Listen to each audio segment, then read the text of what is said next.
welcome back to Ghouls Night In, the spooky chat show with your best ghoul friends. I'm Penny Snark. And I'm Midge Munster.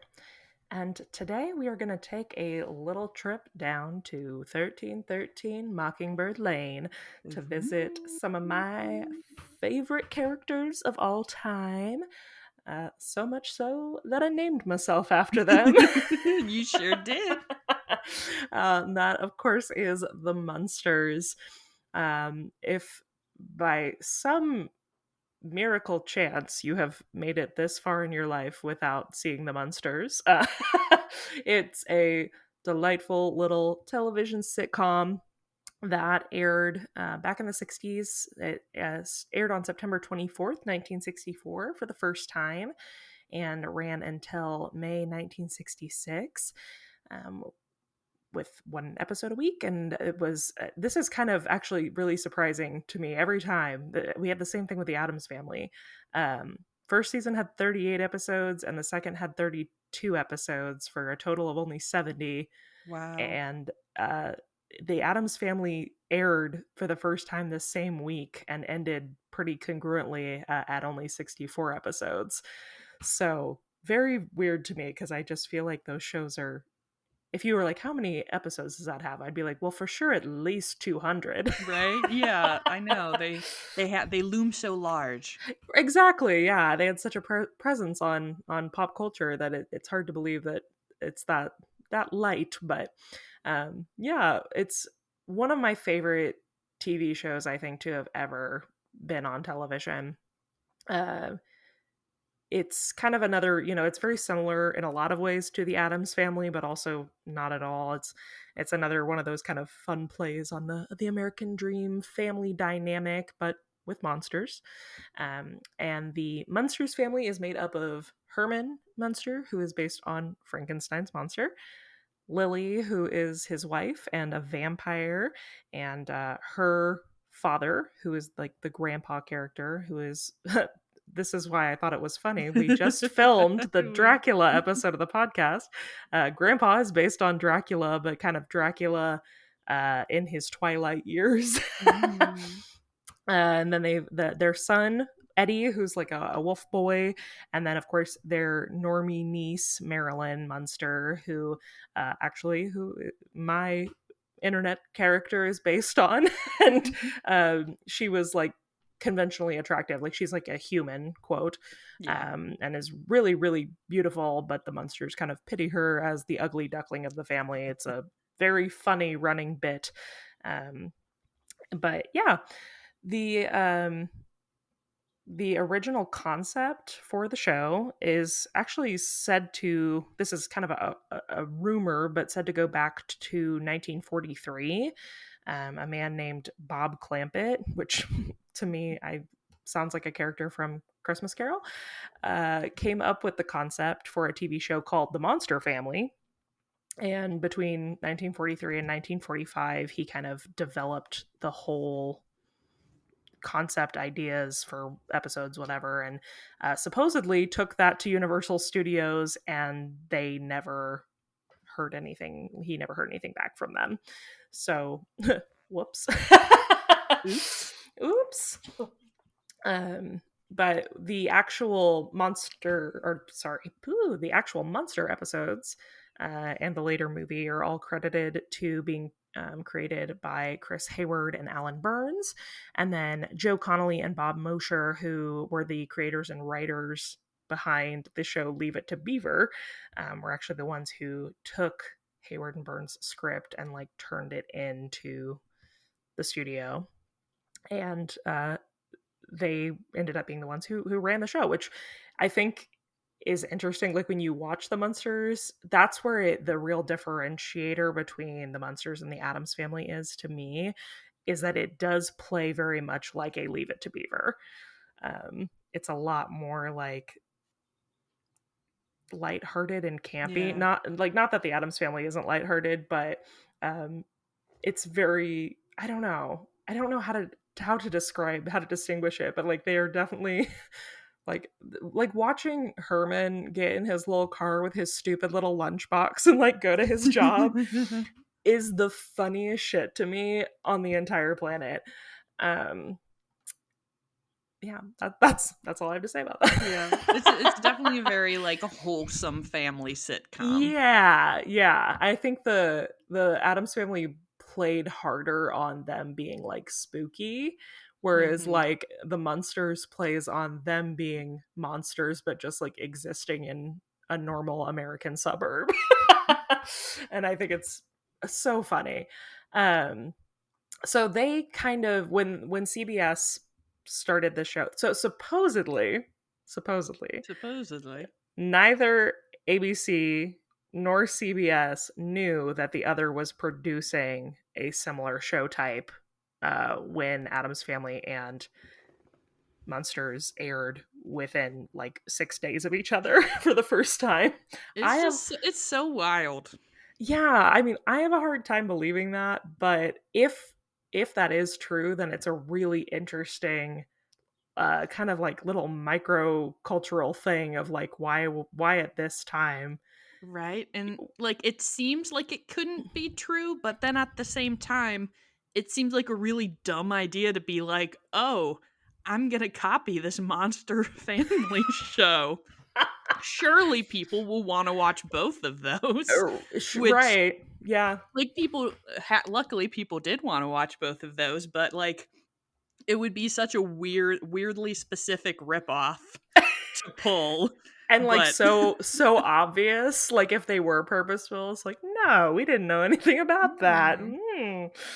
Um, but once they became, privy to what was happening, CBS basically believed they had a distinct advantage because um, Universal Studios owned the Munsters, Mm. basically Universal Television, and which was owned by Universal Studios, and so therefore they had the rights to all the Universal monsters, uh, and that they had been still airing all of the classic monster films in syndication all through the 50s, Mm. and they were finding that there was a really large audience still. People were still really invested in the original monster films, and so they knew that kind of by playing on this and using monsters that people already loved, they were already familiar with, like Frankenstein and Dracula and Wolfman and all that, um, that they basically had a built-in fan base already, um, Yeah, which it makes me think of, like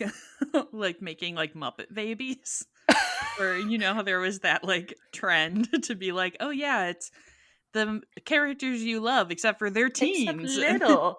And it's No, like, "It's the monsters you love, but they're a suburban family." but they're domesticated. Yeah. No, and it absolutely is that. And actually, funnily enough that you mentioned that, they did do a like mini Munsters spin-off. That's Inception.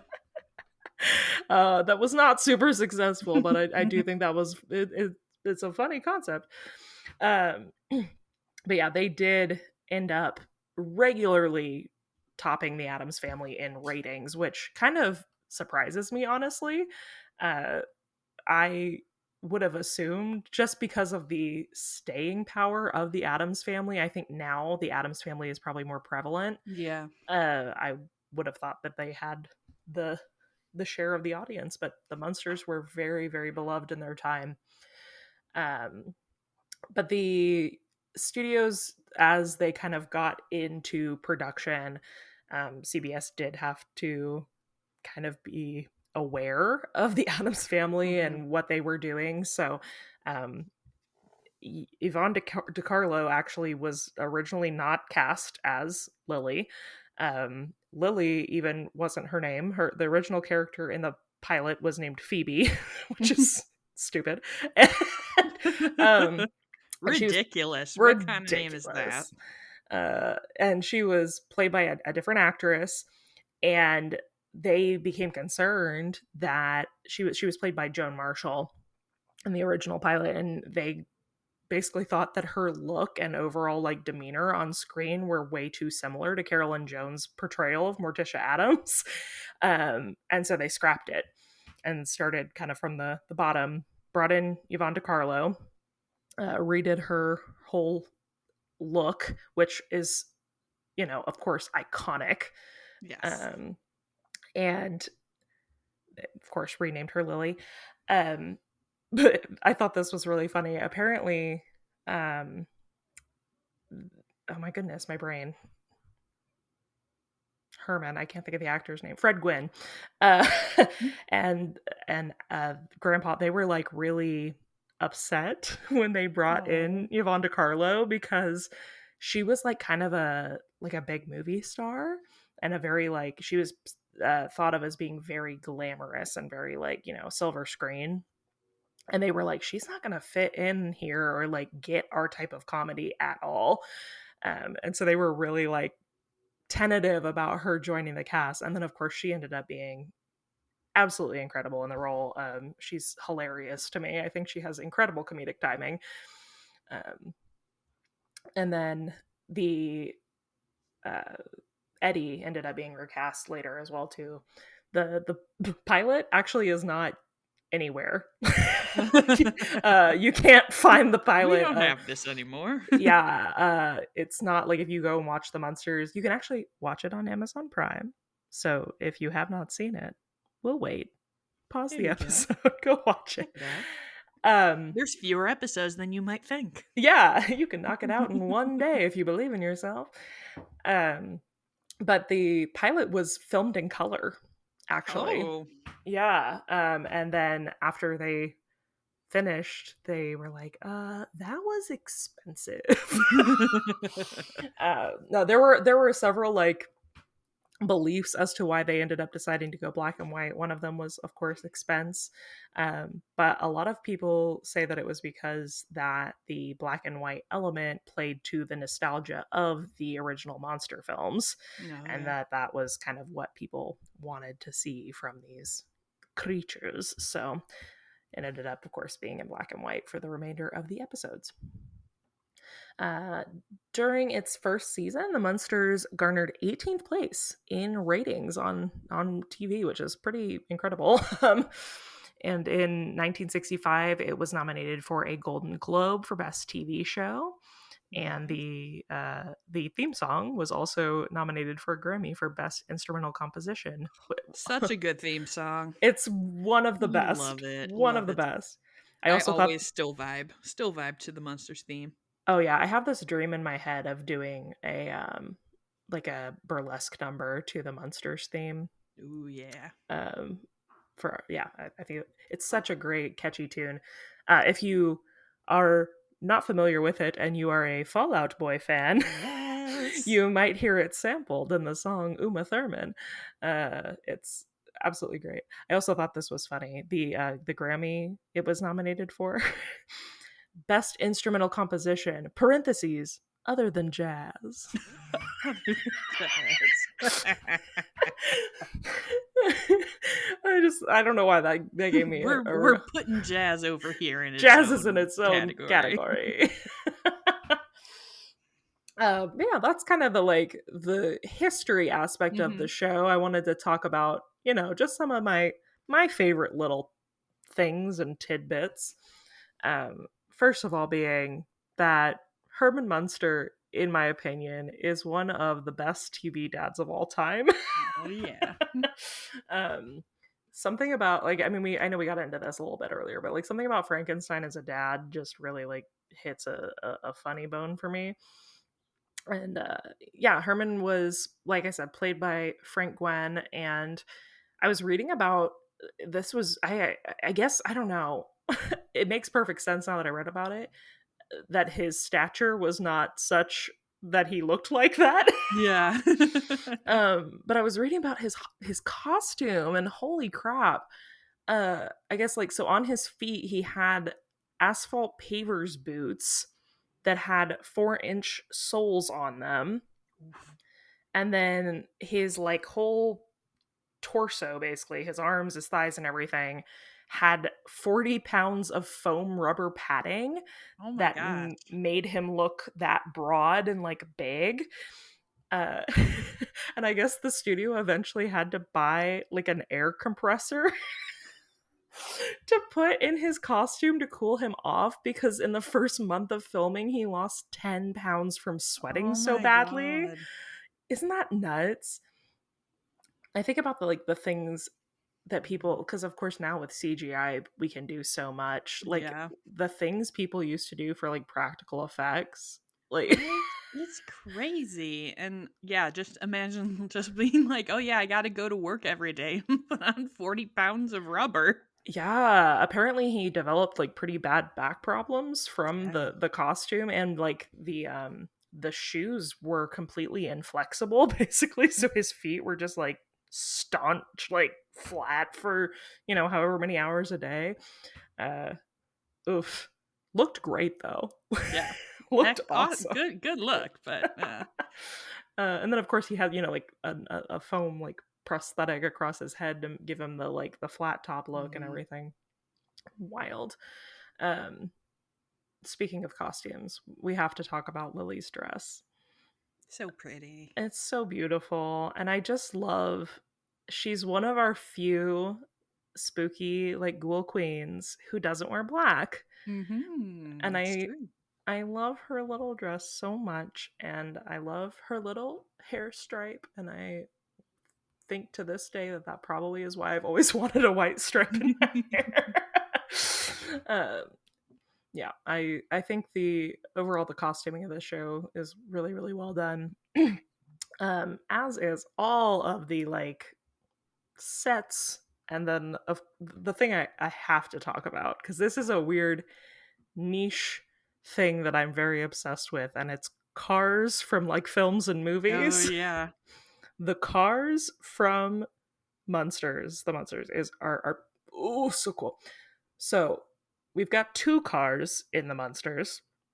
The first, of course, is the OG, like the Munster coach, which is beautiful, like a Ford Model T body mashup with a hearse back. Mhm. um so cool. I love the look of this car. Like other than other than Elvira's car, this would be like my dream to drive just out in public. They had it a while back at a convention near me. I don't remember, it wasn't Comic-Con, but I don't remember what it was. It was with the guy who played Eddie, Butch Patrick. He was there signing autographs, and they had the Munster coach, and you could sit in it. That's pretty sweet. And I wanted to go so bad, but I was out of town. Um, Also, a fun fact I found: TV Land apparently had an award ceremony, and one of the awards was for the most uninsurable driver, and Herman was nominated for that with the Munster coach. Which, yeah, Seems legit. if you've seen any of that, it's yeah, not great, but that's what happens when you're like 9 feet tall and wearing 40 pounds of foam. The other car, this one has some like fun history, is Grandpa's car, which is the Dragula. Dragula. Dragula. And this one is actually really interesting. It was made using a real coffin, Ooh. and the coffin had to be like smuggled into North Hollywood because at this time it was illegal to purchase a coffin without a corresponding death certificate. Ooh. And so the designers had the casket, like they purchased it with cash from a funeral director. like did like a little coffin drug A deal. little wink wink. Nudge Yeah. nudge. And they left it, the funeral director left it like sitting at the back door of the funeral home overnight, and the team came and like whisked it away. So they yeah, built a whole drag car out of a coffin. It's really really cool. The car's only in one episode, like actually featured in one episode. I think it's called Hot Rod Herman is the name of the episode. I think it's in the Mhm. first season. But then you do see it subsequently in like all the credit scenes of every episode in season 2. Really really just super freaking cool design. And then of course Rob Zombie then Yes. later wrote the song Dragula as an homage to the sitcom, because he is a big fan, and of course is, as many of you probably already know, directing a Munsters reboot film later this Ooh. year, which I have cautiously optimistic hopes for. I'm sure this was not the first time that the joke was made, so I apologize to the person for not knowing their name.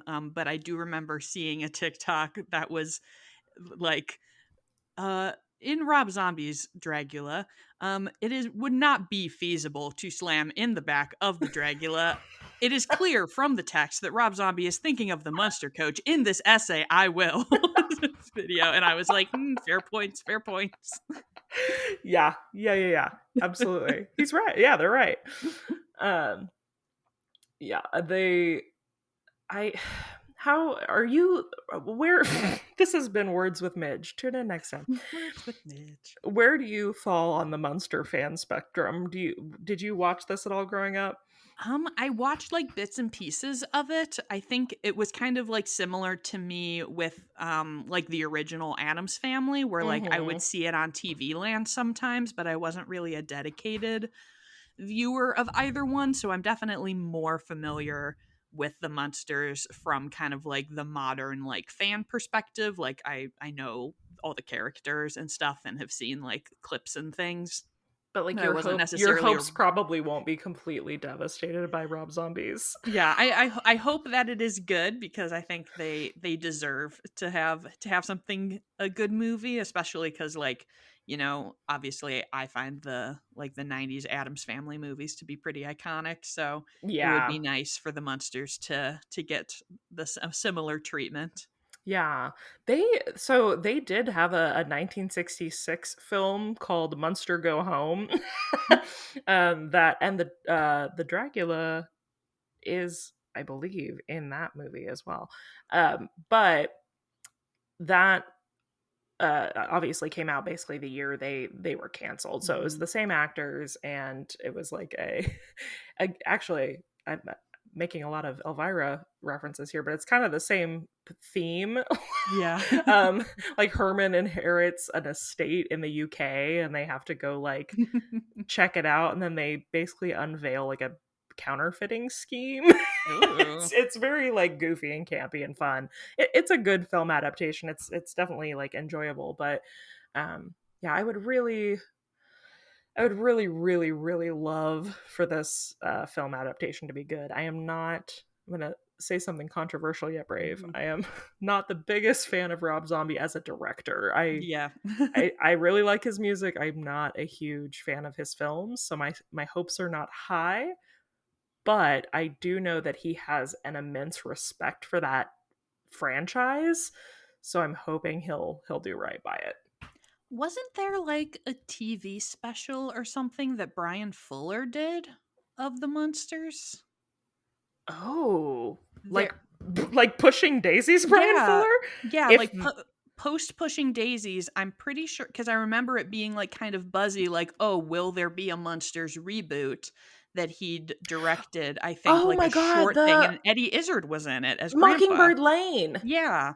That's right. I plumb forgot about that. That was like, yeah, like probably 2010 ish. Was Yeah, and when I it was in high never really school. ended up going anywhere, but I remember, like, the buzz around it being like, "Ooh, like, is the Munsters coming back?" And then it was kinda like, "Oh, I guess not." I fully forgot about that. But I don't, did it ever air? I don't know. I don't remember ever seeing it. Me either. Now I'm gonna have Now we to got go. to know. Yeah, I'm gonna have to go back and look at that. Oh my god, I can't believe I forgot about that because yeah, Brian Fuller is Yeah, I'm a big Brian Fuller fan, so that's why I same. remember it. Yeah, man, okay, I'm gonna have to go like dig on that after this. If you are listening and you watched if Mockingbird Lane happened and I just missed it, let me know. Yeah, let us know. So I wanted to, because we have this, constant back and forth with the Munsters and the Addams Family. I wanted to finish off this episode with a little this or that Ooh. game for both of us here. So, starting with, would you rather wear Morticia's dress or Lily's dress? I would wear Lily's dress. I would also wear Lily's dress. Okay. The Addams house or 1313 Mockingbird Lane? Ooh, that's a tough one. What's your pick? I think it would be the Addams house for me. Mm-hmm. I like the facade of it a bit more. Yeah. Like I like that it has that really tall tower on the front and it just looks a little bit more like spooky. Yeah. I think I would go Addams too. Though I do like that I do like that the Munsters house is just like in a neighborhood. Yes. Because I feel like Addams, like they're a bit kind of on their own, and then yeah, the Munsters, it's literally just like la la la, kind of like Edward Scissorhands. Like you're just like in a cute little neighborhood, and then whoa. What? Okay. Here's the real. This is almost smash or pass. Would you rather be married to Gomez or Herman? Oh, I gotta go with Gomez. I fully can't decide. I love them both for different reasons. Then you take Herman, and you can marry Yeah. Herman, and I'll marry Gomez, and we'll have spooky couples nights. Yeah. Well, this just in, Penny and I are going to be swingers. Yeah. Well, you couldn't marry Herman because it would be too much green in one Yes, family. that's Like, true. my red will play really nicely off of his skin, and then you and Gomez will look great together. I love that for you. Also, I'm too... Well, no, we're like the same height. I was going to say, I'm too tall. Gomez is a short king. I was just gonna say I'm down with the short king. So. You love a short king. Well, that was my little this or that. Yeah, thank you all so much for listening to today's episode. Like I said, if you have thoughts about the upcoming movie, if you have Munster variations that you loved that you'd like to talk about, drop them in our comments on Instagram and let us know. We'd love to hear about it. If you enjoy the podcast, please consider leaving us a rating or a review wherever you listen to your podcasts. We really appreciate those. They help us reach more spooky folks, and maybe if you're very lucky, we'll just read it right here live on the air. And if you are wanting more content from us, you can follow us over on Instagram at Ghouls Night in Pod. And if you're looking for me, you can find me across all platforms at Midge Munster. And you can find me at Penny Snark. And until next time, goodbye. Bye.